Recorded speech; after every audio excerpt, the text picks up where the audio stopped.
Assalomu alaykum. Biz hozir Xorazm viloyati Tuproqqal'a tumani Obod mahallasida joylashgan 172-095-konturdamiz. Bu yerda Xalq banki bilan hamkorlikda 10 gektar maydonga tarvuz ekilgan. Bir kontur bir mahsulot tamoyili asosida bu loyihada 15 ta dehqon xo'jaligi biriktirilgan. Bu loyihada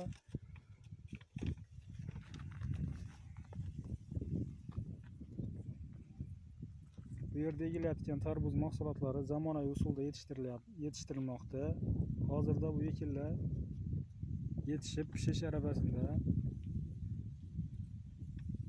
Bular yetishtirish jarayonida har xil mineral, tabiiy o'g'itlar bilan oziqlantirilgan hamda har xil hasharotlarga qarshi kimyoviy vositalar bilan dorilangan.